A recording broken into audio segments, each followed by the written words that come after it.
What's up, everybody? It's Harley again. It's the middle of March, and I'm going to give you the top 9 horror movies I watched in January of 2022. It's a new channel here. I'm a little behind. I've got a lot of the scripts and stuff like that I've created. Just been trying to work on how to edit videos and everything, and at this point, I just need to get some of the content out here. I want you guys to see what I saw in January. Sometimes it's not about, what you put into the video, it's the message that you're trying to present. And I'm trying to give you guys some suggestions of what movies to check out if you haven't seen them. That's the purpose of these ranking lists. It's also, I'd like to get some discussion going too. So when I do these lists, I would like to see everybody kind of participate in the comments below. Maybe you guys can give me some just suggestions or your own ranking for January, March, February, whatever month we're going over at the time. But yeah, it's the middle of March. So we're looking a couple months back. We're looking at January. Now, for the month of January, I actually ended up watching a total of 13 movies. But I'm only going to be ranking 9 of them. The other 4 movies I watched were actually part of the Child's Play franchise. And I'm going to have a separate video for that, kind of ranking all the Child's Play movies. So just kind of wanted to leave that one out of this list. We'll focus on Child's Play in a different video. But yeah, 9 wasn't a very strong start for the year for me. As of press time right now, middle of March, I'm actually up to, I think, 107 movies I've watched this year so far. Not all horror, but 107 movies this year. So I had a little bit of a weaker start because I was really trying to figure out the YouTube thing. But yeah, as you'll see as we go months ahead, I watch entirely way too many movies. So I just need to talk to people about them. That's the purpose of having this channel, contributing to this community. Just so you know, for this January ranking, I had not seen Scream 2022, Scream 5, whatever you want to call it at that point. So that is not going to be on this list. I have since seen Scream. We'll talk about that also on a different video because I also plan on ranking the Scream movies, their franchise. So without further ado, we got the top 9 horror movies I watched in the month of January. And coming in at number 9, this is going to be a controversial pick for some. As I know, there's actually a lot of people that really enjoyed this movie and understood this movie. But number 9 for me is Titan, whatever the name of this movie is. They think it should be nominated for the Oscars. I'm of the camp that just did not like this movie. I did not understand the movie. I'm not a big body horror guy to begin with. I'm not also the target audience, just in general, for this movie. It's a movie that just did not land with me at all. But I will say, it is a well-made movie. It really is. The director, Julia Ducournau, I probably butchered that last name. She seems incredibly ambitious. She directed Raw, a film that I also haven't seen. But to be honest, I don't really have a whole lot of interest in it. I think it's going to be another one of those movies where I'm just not the target audience. I heard this movie wasn't for everybody. I did hear it wasn't for everybody before I watched it. I did stay away from the trailers. I do that with most things. I like to go into most movies blind. But Titan, one of these days I'm going to learn how to say the word right. It was a gigantic miss for me, and I realized it almost right away. Yeah, like I said, I'm not the target audience. So if you feel that you are the target audience for this movie, watch it. You probably are, and you're probably going to enjoy it. Just for me, yeah, I'm not one of the fans of it. But I'll kind of give you some of the log line into Titan without giving too much away, because like I said, going blind. It is about a former firefighter. He's reunited with his son, who has been missing for 10 years. Yep, that's about as far as I'm going to get into that.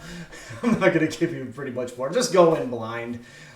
There's gross out parts of this movie for sure. Like I said, it is a body horror movie, and it's just an out there weird movie. I do love weird movies. I mean, sometimes the crazier the better. Like House from 1977 is just completely bonkers if you haven't seen that one.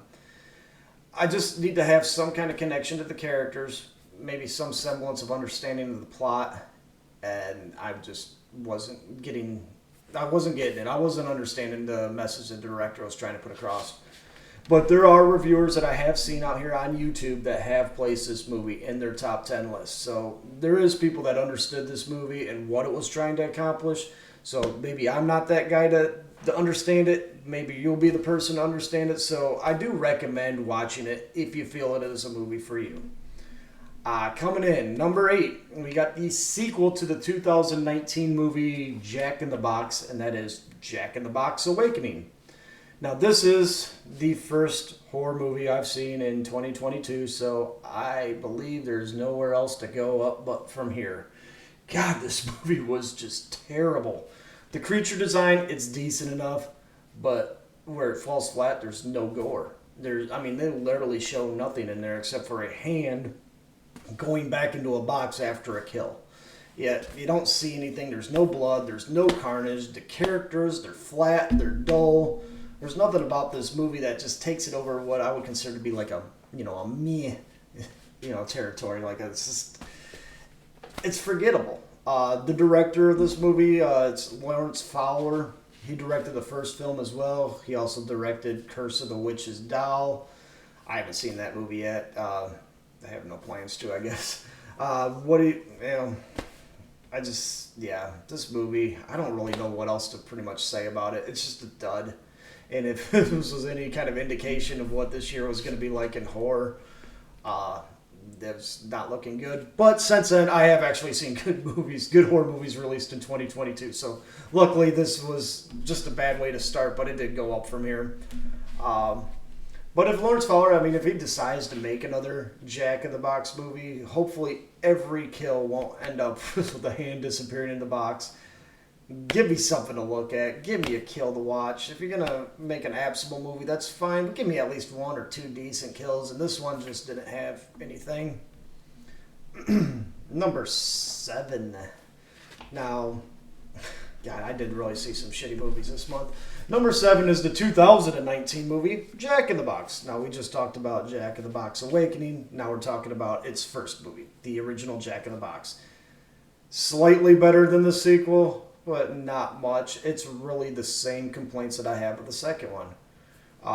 The plot for this one, it's a vintage Jack in the Box is uncovered and opened, and the new owners of the box find out that the clown that is inside the Jack in the Box is alive. Now I'll give the pro on this one. There is decent visuals of the clown slinking its way out of the box, but the kills, they're not memorable. The characters, they're not memorable. There's nothing about this movie or its mediocre sequel that will stay with you after you're done wasting your time watching it. Seriously, I had to really think about this movie. Like I said, I'm doing this now in the middle of March. Really think about this movie again to kind of remember it. And it's dribble. It's not good. So, but hey, I'm rooting for you, Lawrence Fowler. If you're watching this, I'm sure you're not. But I'm rooting for you, man. Next time you get a chance to go up the bat, I hope you swing for the fences and knock the next one out of the park. I'm always rooting for anybody that's involved in the horror world to succeed. Just next time, man, don't give us something so generic and so forgettable. 6 is Till Death, which is a movie that stars Megan Fox in a slightly entertaining movie. It's directed by S.K. Dale, and a movie that is very reminiscent of Gerald's Game. This one finds a woman handcuffed to her dead husband. She then has to fight killers that her husband hired to kill her. Sounds like it could be a good time, right? And you know what? It is. It's slightly fun. It's not blow away awesome. I'm not a huge Megan Fox fan. And I do kind of feel like she kind of, sleepwalked her way through the role. Now, I haven't seen Jennifer's Body, which is strange because I really probably should have. I've heard a lot of hype about it, and I heard that she does actually pretty good in it, but I haven't seen it yet. So maybe that'll be the movie that'll change my opinion on her. This one was not the movie that changed my opinion. But yeah, the comparisons to Gerald Games there. The direction of the film is really good. S.K. Dale did a very good job. Made sure there were some tense moments. I didn't really recognize anything else in his filmography. But to me, the fail would be for Megan Fox. She was put in a position to where she had to kind of carry the entire movie, and her role is so subdued, and she almost looks like she's drugged out throughout the whole movie. It's just it wasn't enough to. She wasn't an interesting enough character to keep me invested for the entire runtime. It's hard for me to recommend this one, but if you are a Megan Fox fan, when you get her on your screen for an hour and a half straight, so maybe that's all the recommendation you need. And it's not bad. It's never going to be one of my favorite movies. It's probably going to be a movie I'll never return to see again. But it's not bad. You're not going to find a great movie in this one. Number 5, we've got Meander. Now, I'm not a fan of tight spaces, actually, so I was a little bit nervous going into this one because I thought, oh shit, this is going to start triggering some claustrophobia stuff for me or whatever. But it wasn't as bad as I thought it was going to be. It's directed by Matthew Turi. Meander, it kind of feels like Saw meets Cube. After hitching a ride, Lisa wakes up in a tube. I mean, that's the whole premise of the movie. She's just in a tube. She has a bracelet on her arm that counts down every 8 minutes, and after the 8 minutes, there's fire. So Lisa has to kind of crawl into like safe areas to hide from the flames. So it's kind of like Cube. You got to solve some puzzles, whatever, to kind of find your way out of there. Now, Lisa, she's played by, I think her name is Gia Weiss. I've never seen her before. I didn't recognize any of the movies in her filmography, but so she is an unknown to me, but I thought she did a great job carrying the movie through its entire runtime. A lot better than what Megan Fox did with Till Death, I thought. But it's like Till Death. I mean, this is a movie there. The entire movie lands on the shoulders of her. She's on the screen the entire time, so she has to bring it. And I did. I thought she did a really good job with that responsibility here. I found myself enjoying it. This movie's not going to make any kind of top 10 list for me at all. But if you got an hour and a half to kill, this one actually, it's worth a watch. I'd recommend it. Now, number 4. Number 4 was actually a first-time watch for me. I can't believe it because I'm really late to the game on it. But number 4 for me is going to be Shutter Island, directed by the legendary Martin Scorsese, also starring the legendary Leonardo DiCaprio. It's a different kind of film for Mr. Scorsese. This is not The Goodfellas. This is not The Irishman. Yeah, this is his venture into the world of psychological horror. And yeah, Scorsese, you're one of the greatest directors of all time. There ain't no doubt about it. Logline for Shutter Island is as follows. We got World War II soldier that turned into a U.S. Marshal. Teddy Daniels investigates the disappearance of a patient from a hospital for the criminally insane. Leonardo DiCaprio is a beast of an actor.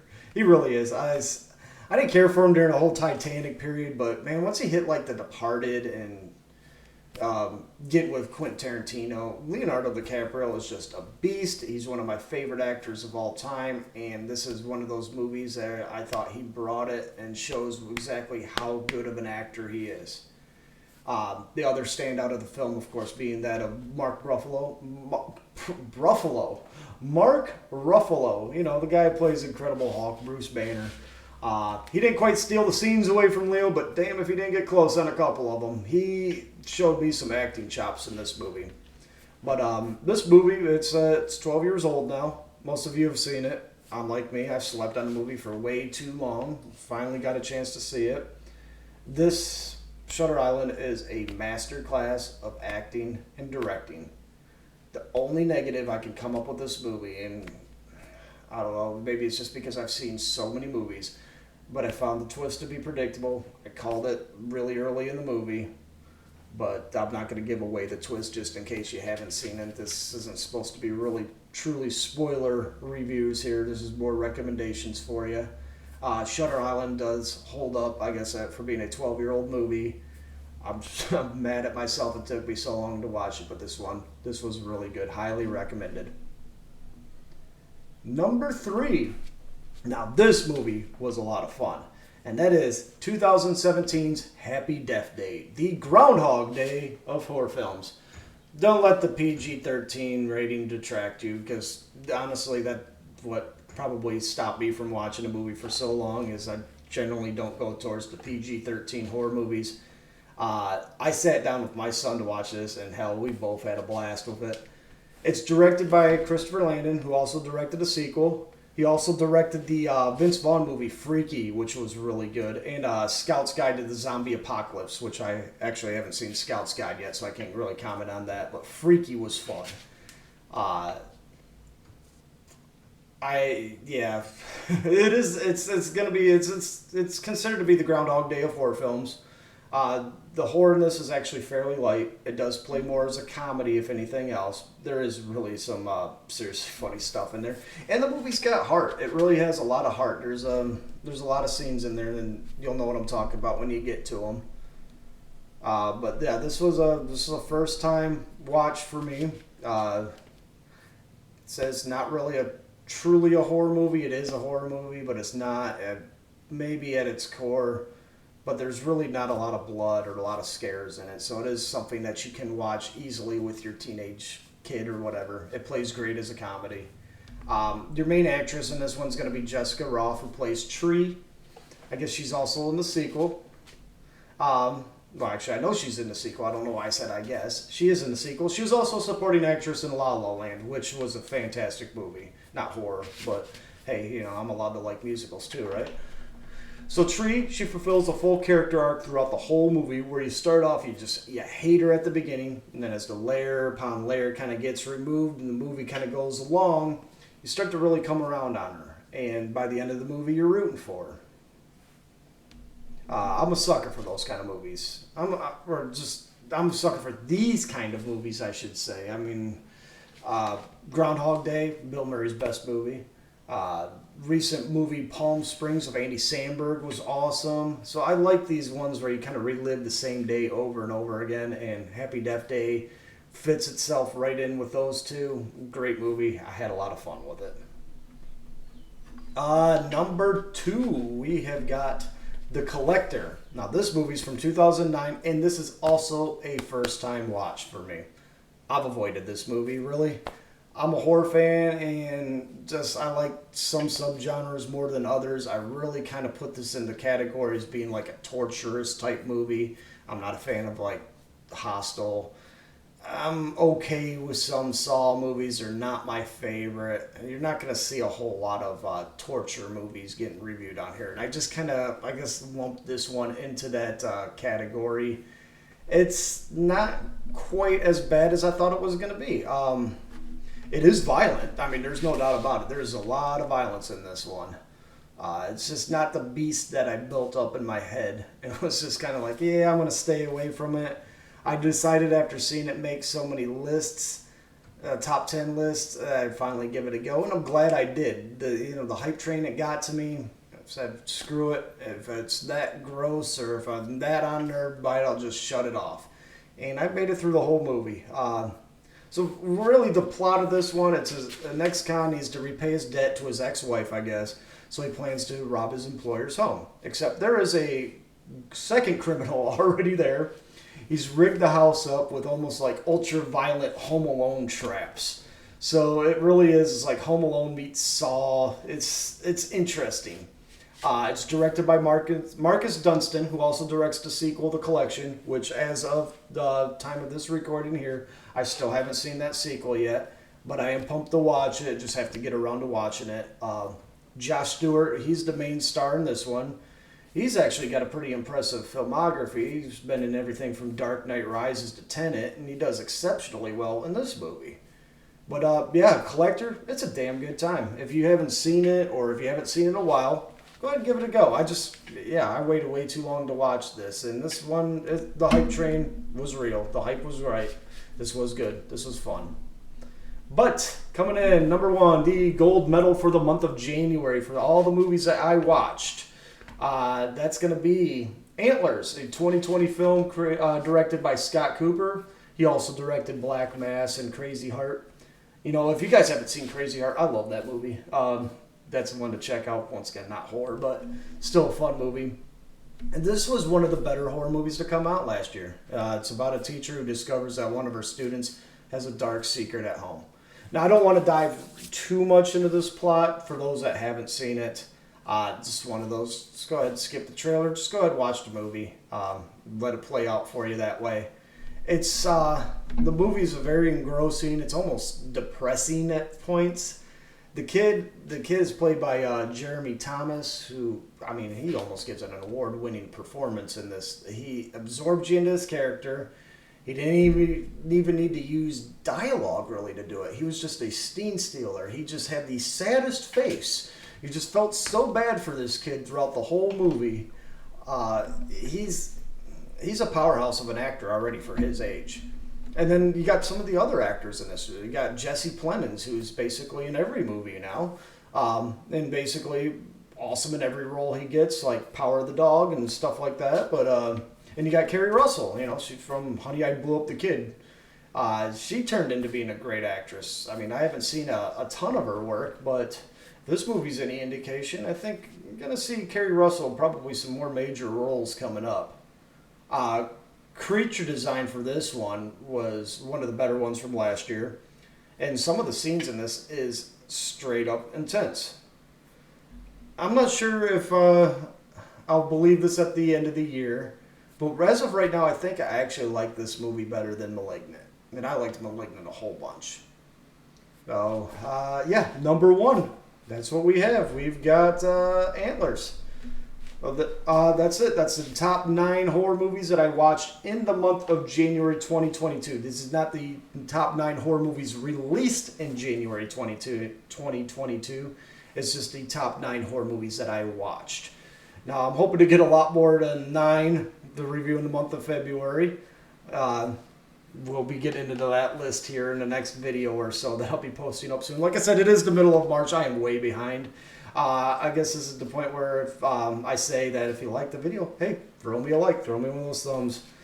I do plan still, we're getting the channel off the ground here. It's going to be active, especially at the start here as I'm trying to get some of the videos out here, trying to get some content out there for you guys to watch. We've got a Child's Play ranking coming up.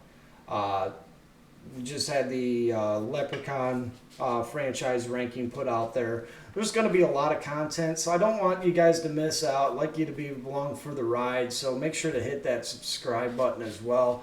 Get your reminders on, or however this whole system works. Make sure you're kind of keeping up with the content that comes out, because it is going to be coming fast and fierce, and I just want you guys to be able to see everything.